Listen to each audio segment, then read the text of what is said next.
For nearly 800 years, a story has been told out loud by trained memory specialists, passed from teacher to student, generation after generation, without ever being written down until relatively recently.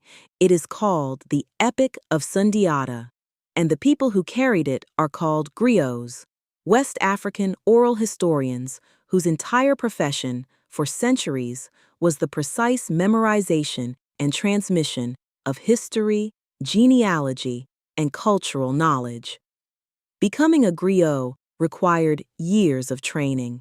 Griots memorized vast amounts of historical material with a level of accuracy that modern researchers who have studied oral history traditions have found remarkable. This was not casual storytelling. This was a sophisticated system of historical record-keeping built entirely on trained human memory, and it preserved one of the most important founding stories in our history for nearly 8 centuries. This is the story our griots have kept alive. The story of Sundiata Keita. According to the epic, Sundiata was born in the early 13th century in the small kingdom of Manden, in what is now Mali. He was the son of the king, but his childhood did not suggest the destiny ahead of him.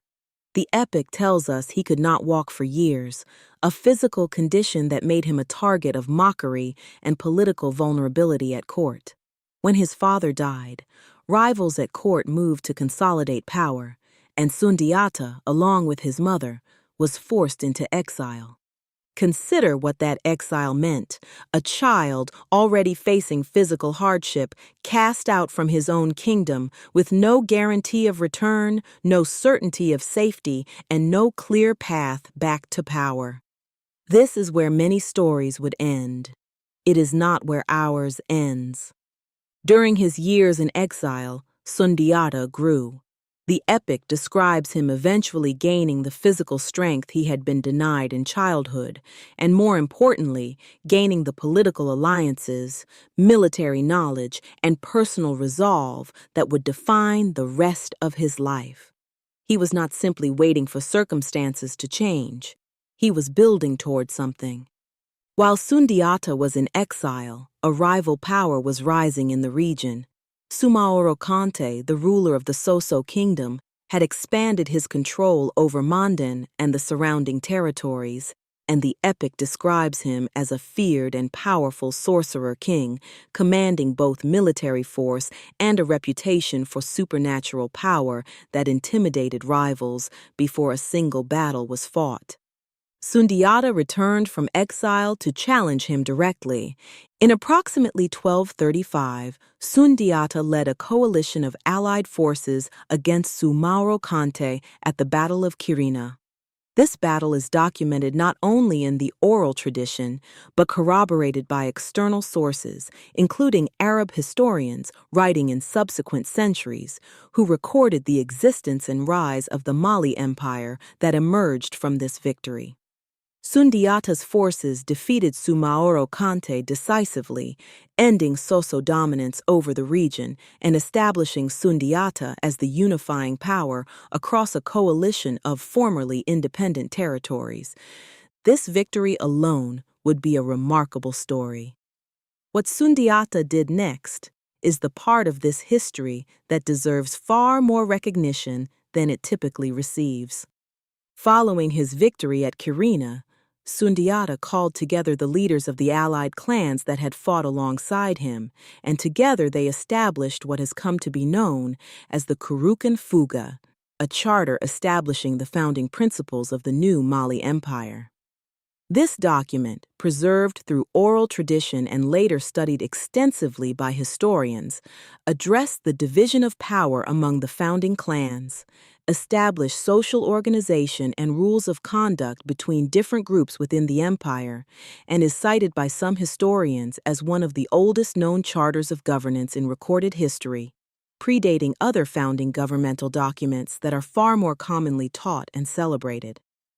The Kouroukan Fouga included provisions historians have described as remarkably progressive for its era, addressing the treatment of different social groups, establishing frameworks for resolving disputes between clans and creating a structure of shared governance designed to hold together a newly formed empire built from previously independent and sometimes rival territories.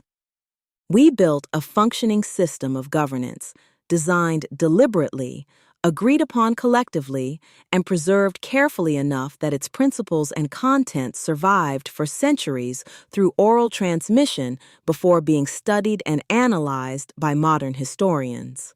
This is the empire that Mansa Musa would later inherit and expand to become one of the wealthiest empires the world has ever recorded. The gold, the trade routes, the cities of learning, the global reputation that would eventually crash an economy in Cairo a century later. All of it rests on the foundation Sundiata built after returning from an exile that could have ended his story before it began. The history of medieval governance and constitutional development taught in most institution centers, documents written in Europe, treating organized charters of governance and collective rule as primarily a European intellectual development, with West Africa appearing, when it appears at all, as a region of oral tradition assumed to lack the same level of formal political sophistication. That history is incomplete. We organized a charter of governance, agreed upon by multiple clans, addressing rights, responsibilities, and conflict resolution centuries before many of the documents Europe celebrates as foundational. We preserved that charter, along with the full story of how it came to exist, through a sophisticated oral historical tradition trained specifically for the purpose of carrying knowledge across generations without losing its integrity. Sundiata did not simply build an empire. He built a system designed to hold that empire together, deliberately, through agreement rather than force alone. And our griots have carried that story, word for word, training for nearly 800 years, refusing to let either the man or his charter disappear from memory. We do not need anyone else's record to know this happened. We have always known. We have been the ones keeping it alive the entire time.